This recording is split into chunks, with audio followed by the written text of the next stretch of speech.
So you've been seeing a mixture, as you said earlier, of the cultures in this community, and also including diversity of languages in the Buddhist spiritual setting. And what does all these interaction with this community and people in this community mean to your personal spiritual life?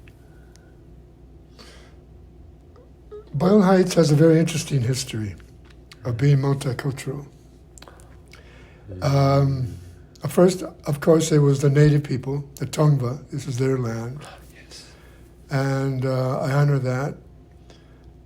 But the community was settled by Europeans, and then the Mexican community came up, and the Japanese American community was settled here. Yes. African American community settled here, Chinese, Russian, Jews. And the reason why the Mexican, Japanese, and Africans were here to buy homes is because this is where they could only buy homes in Los Angeles. It was segregated. So they could only come over the east side or in the very far west side. But there was a community that worked together of different cultures. And that always has fascinated me. I'm also a historian, a writer about Boyle Heights history. So I was always very appreciative of the way these different cultures got along together.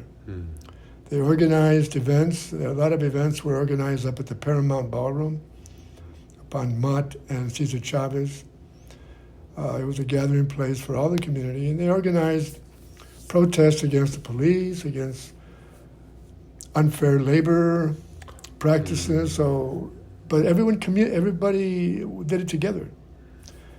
And I really, that really struck, a very strong nerve as to the power of multicultural unity. It was a community of unity. I see. And so that idea has always lingered with me, that it's a community of, it's a multicultural community that works together and gets along together. It could be a model for the country of other communities. Oh, I see. To look at how we did it here,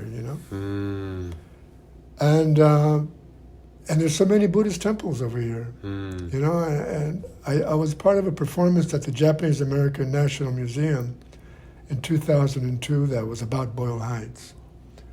And I was in a piece called Memories of Boyle Heights, and it included people that had lived here, gone to school here, and I was going to bring this up. Yes. I read a poem in that performance that there was someone in the audience that was a member of this center. Her name was Kay, I believe. She was a part of the Taiko group. Okay.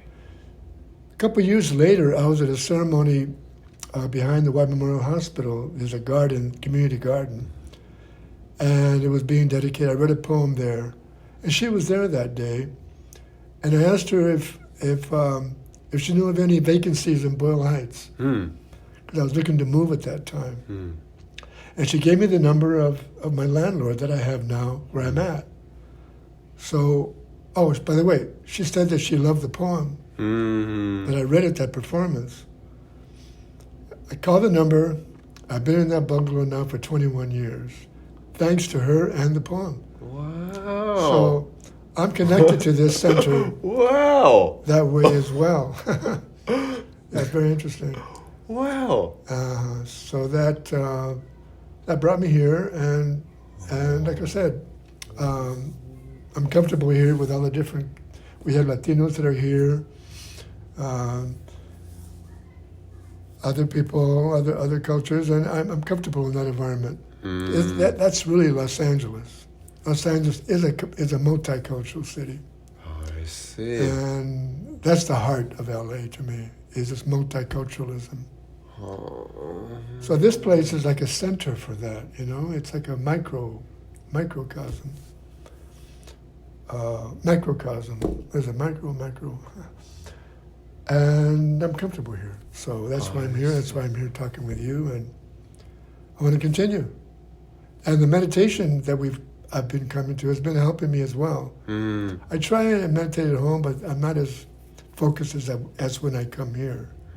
Get very focused here, and it really slows me down, and it's very, very helpful. I have a very active mind. As a writer, my mind is always going, and so it helps me slow down. But I do try to meditate at night before I go to bed. I see. So this has been helping me get back on my meditation I see. as well. That's great. Buddhists make a vow to take refuge in three things: Buddha, to take refuge in the Buddha, take refuge in the Buddha's teachings, and take refuge in the community of Buddhists. So the Buddha and the teaching, and teaching is kind of the meditation is part of teaching, right? And the community aspect is so huge, and other forms is a kind of verbal meditation or recitation of the literature book. Have you experienced that as well? When I came to the first meditation session here, you gave us a line that I first used to meditate to back in the 60s. Oh, wow. Nam Myoho Renge Kyo. That one. Yeah, back see. in 1965. I used to meditate. It's called Transcendental Meditation. Okay, yes. Back, Yogi, I forget his last name, Yogananda, or I forget. But that's when I first heard that line, and I haven't heard it since then until I came to your session. I said, wait a minute, I remember that line.